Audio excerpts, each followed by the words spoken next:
Hi everyone, thanks for watching this. Today I want to talk to you about the Losi 5T, a 1/5 scale short course truck that's been out for a while now. So I guess you may be thinking, well, this is just another video on the 5T. Well, it is, but with a slight different twist, I suppose.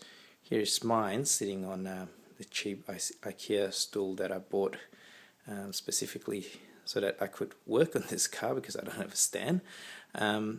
Anyway, I won't go into the car with too much detail because, as I said, there's a lot of videos out there about this car, this truck rather, and you can do a search on YouTube and there's plenty of talk about it. But anyway, let me take the body shell off. Here we go. Okay. Alright, for those of you who are familiar with this car, you'll see that the inside of it is a bit different from what came out of the box from Losi. So what I've done here is a brushless conversion. This is part of the RC Madness brushless conversion kit. You can see here that's the very chunky, let me focus it a bit, very chunky motor mount with the Castle 2028 motor, very big size. I mean, you can see my hand, here's my hand, so it's a big chunky motor, and it's got some carbon fiber battery holders strapped on. I've put in a couple of Savox 235s, SV0235s. I'm running mechanical brakes here, as you can see, rear brakes, front brakes. I think the mechanical brake is a better option if you can still accommodate it on any brushless conversion. And here's the Castle XL2 ESC. Now this is a bit different, I suppose, from what you see on the RC Madness websites and various places, I suppose, because I think most people have gone for the 12S or rather 14S even capable MGM Compro electronic speed controller. The Castle XL2, as I have here, is only 8-cell capable, and the reason I've gone for that is obviously it's cheaper, but it's not hugely cheaper when you're looking at a car that you're going to be spending thousands of dollars on anyway. It's I think the difference worked out to be about $300 or $400 difference. But the reason I went for that is because I've done a bit of research prior to committing to a setup that's appropriate for this car, and what I learned is that a lot of people were having trouble with this right here, the front tires.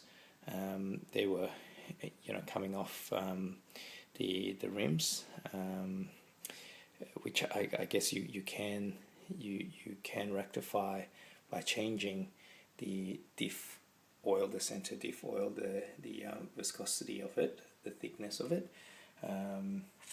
But I didn't want to do that. I just wanted to run it as stock and see how I like it, and all those other upgrades and modification can come later.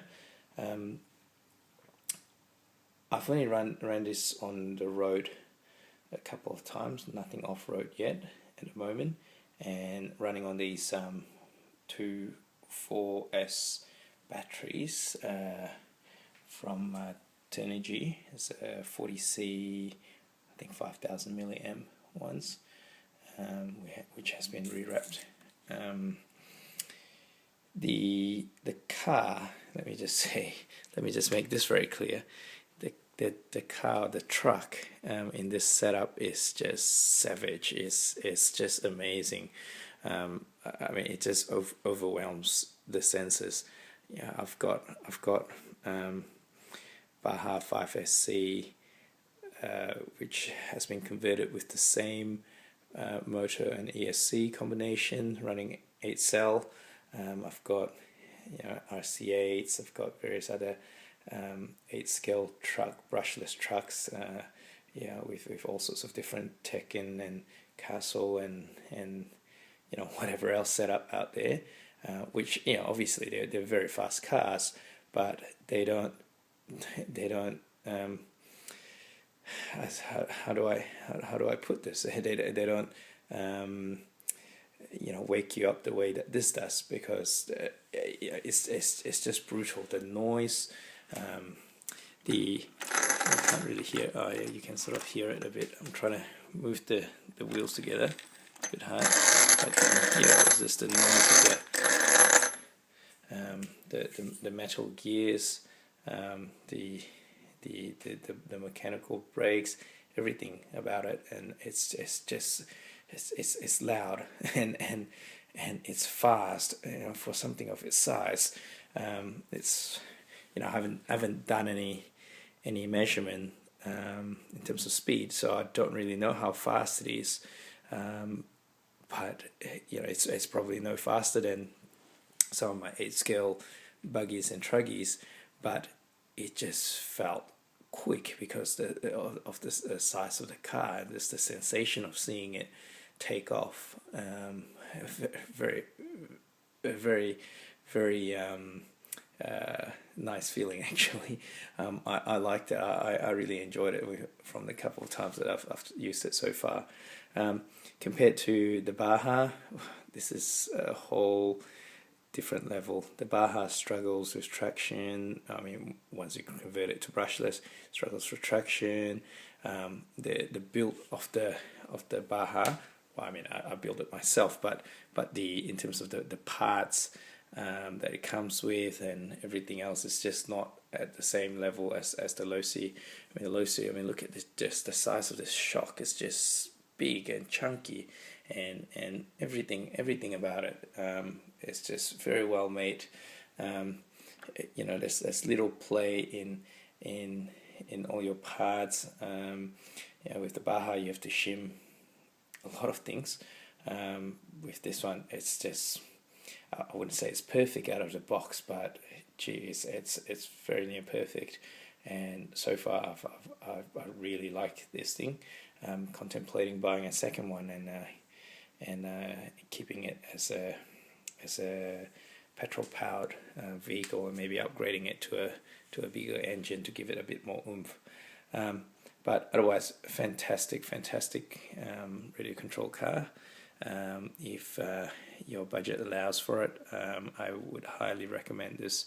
And if you're considering the Baja over this, well, if your budget stretches a few more $100, I would go for this for sure. Anyway, that's my take on the Losi 5ive-T. I can't wait for Losi to release a buggy version, maybe a shorter wheelbase buggy version, especially if they release it as a brushless right out of the box. That will be even greater. I know there's some aftermarket conversion kit already, but I definitely prefer it out of the factory if possible, because it's just a lot cheaper. But if so Losi, if you're listening to this, please release a buggy version. I will definitely be putting my money on it. Thank you for watching. I will be doing some running videos of this hopefully soon when the weather finds up a bit, and hopefully you enjoy that too. Thanks for watching.